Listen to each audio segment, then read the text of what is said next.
లోకం ఒక మాయని తెలుసుకున్నాను, ఏది నా సొంతం కాదనుకున్నాను.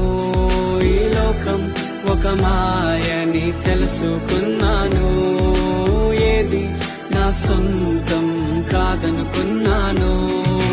తప్పిపోయిన కుమారుని నేనైతే, నా కొరకై నిరీక్షించే తండ్రి నా యేసు. తప్పిపోయిన కుమారుని నేనైతే, నా కొరకై నిరీక్షించే తండ్రి నా యేసు.